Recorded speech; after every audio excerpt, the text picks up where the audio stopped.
Have you ever felt that एक घर सिर्फ घर नहीं होता, वो यादों का ट्रेजर होता है। आज हम बात करने वाले हैं एक ऐसे ही घर की जहाँ सिर्फ दीवारें नहीं, इमोशंस रहते थे। So today we are going to understand my grandmother's house which was written by Kamla Das. So first we will understand the background of the poet. Kamla Das, she is famous for her confessional style of poetry. Confessional style of poetry का मतलब होता है अपने personal feelings, pen और experiences को honestly explain करना। और इस पोएम में भी वो अपने बचपन की यादों को याद कर रही हैं, स्पेशली अपनी ग्रैंड मदर के साथ बिताया हुआ टाइम। सो आइए स्टार्ट करते हैं line by line explanation of this very beautiful poem. There is a house now far away where once I received love. इस लाइन में पोएट कहती हैं कि एक घर है जो अब उनसे बहुत दूर है, लेकिन वही एक जगह थी जहां उन्हें सच्चा प्यार मिला था। तो यहाँ पे बच्चों, जो हाउस है वो सिर्फ फिजिकल बिल्डिंग को रिप्रेजेंट नहीं कर रहा, वो रिप्रेजेंट कर रहा है और एक सिंबल है सिक्योरिटी का, वार्मथ का और अनकंडीशनल लव का। बचपन में ग्रैंडमदर का प्यार उनके लिए सब कुछ था, उनकी ग्रैंडमदर का प्यार उनके लिए सब कुछ था। पर नेक्स्ट लाइन में वो कह रही हैं दैट वुमेन डाइड। यहाँ पोएट डायरेक्टली कहती हैं कि उनकी ग्रैंडमदर की डेथ हो गई है। इस एक लाइन में इतना दर्द है जैसे एकदम से कहानी में अंधेरा छा गया हो। ग्रैंडमदर के मरने के बाद वो घर भी इमोशनल सेंस में मर चुका है। The next line says the house withdrew into silence. ये बहुत ब्यूटीफुल पर्सोनिफिकेशन है। घर को ह्यूमन क्वालिटी दी गई है, जैसे वो भी चुप हो गया हो, जैसे घर भी शोक मना रहा हो। साइलेंस यहाँ लोनलीनेस और इमोशनल एम्प्टीनेस को शो कर रही है। So in the next line the poet says snakes moved among books. ये इमेजरी थोड़ी डार्क है। बुक्स नॉलेज और मेमोरीज का सिंबल है, लेकिन अब उनमें स्नेक्स आ गए हैं। स्नेक्स यहाँ सिंबलाइज कर रहे हैं फियर को, डेंजर को, इमोशनल डेथ को। यानी जहाँ पहले नॉलेज और वार्मथ थी, अब वहां सिर्फ फियर और नेग्लेक्ट है। Next line says I was too young to read. Poet ये कहना चाहती हैं कि वो इतनी छोटी थी कि समझ ही नहीं पाई कि क्या हो रहा था। ये लाइन इनोसेंस को शो करती है। The next line says my blood turn cold like the moon. ये एक सिमिली है, like the moon. Moon cold होता है, इमोशनलेस होता है। पोएट का ब्लड भी कोल्ड हो गया है, जो एक सिंबलाइज कर रहा है शॉक को, फियर को, इमोशनल नंबनेस को। उन्हें लगा जैसे उनके अंदर की वार्म खत्म हो गई हो। And in the next line the poet says how often I think of going there. अब पोएट प्रेजेंट टाइम में आ गई हैं, because this poem gives you a nostalgic experience of Kamala Das childhood days। वो सोचती हैं कि काश वो वापस जा सकती हैं उस घर में। वो सोचती हैं काश वो वापस जा सकें उस घर में।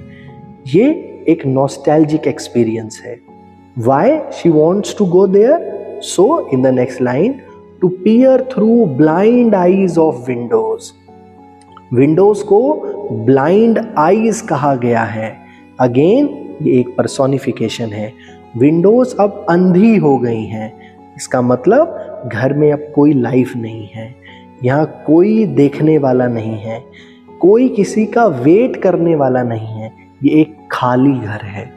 और just listen to the frozen air. Frozen air एक मेटाफर है। मेटाफर है इमोशनल कोल्डनेस का।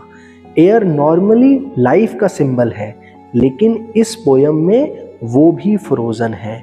मतलब घर में इमोशन फ्रीज हो गए हैं। And the next line it says और in wild despair pick an armful of darkness. ये लाइन बहुत पावरफुल है। पोएट कहती हैं कि वो इतनी डेस्परेट हैं कि वो डार्कनेस को भी कलेक्ट कर लेना चाहती हैं। डार्कनेस का यहाँ मतलब है मेमोरीज से, मेमोरीज जो पास्ट मेमोरीज हैं, जो पोएट की चाइल्डहुड मेमोरीज हैं, जो पोएट की उनकी ग्रैंड मदर के साथ मेमोरीज हैं, पोएट उसको कलेक्ट करना चाहती हैं। उन्हें लाइट नहीं मिल रही है प्रेजेंट टाइम में, तो वो डार्कनेस से ही यू कैन से कलेक्ट करना चाहती हैं। Okay, so next line says to bring it here to lie behind my bedroom like a brooding dog. ये कंपैरिजन बहुत इंटेंस है बच्चों। डार्कनेस को डॉग से कंपेयर किया गया है। हाँ, डार्कनेस को डॉग से कंपेयर किया गया है। डॉग नॉर्मली लॉयल्टी का सिंबल होता है, लेकिन ब्रूडिंग डॉग का मतलब है hidden sorrow, silent pain. Poet अपने प्रेजेंट लोनली लाइफ में उस पास्ट को साथ रखना चाहती हैं जो एक हैप्पी मेमोरी है, जो एक उनकी चाइल्डहुड मेमोरीज हैं, बिकॉज प्रेजेंट टाइम में she might not be living a happy life. That is the reason she wants to keep her old memories of childhood days like a brooding dog. So next line बोल रही है you can not believe darling. यहाँ poet किसी second person से बात कर रही है। हो सकता है वो उनका लवर हो, उनका हस्बैंड हो, और कोई third person.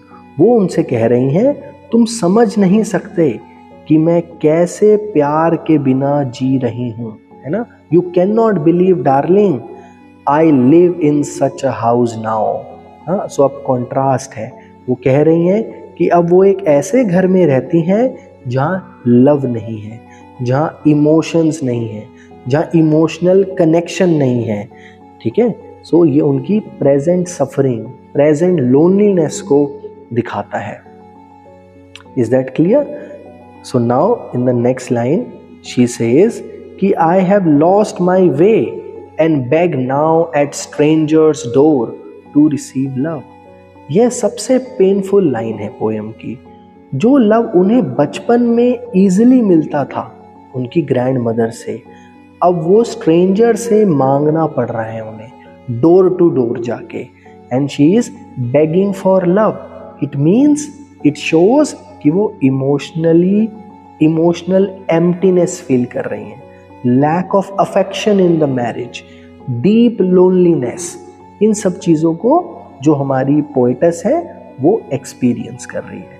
So I hope बच्चों आपको ये पोएम सिर्फ एक घर की कहानी नहीं है, ये कहानी है उस प्यार की जो सिर्फ बचपन में मिलता है, और जब वो चला जाता है तो जिंदगी में एक परमानेंट खालीपन रह जाता है।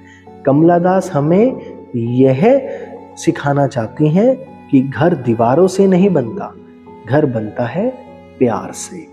सो अगर आपको भी कभी अपने नानी या दादी का घर याद आए तो आप इस पोएम को दिल से पढ़ सकते हो। Thank you so much for watching my video. I hope कि सबको अच्छे से समझ आया।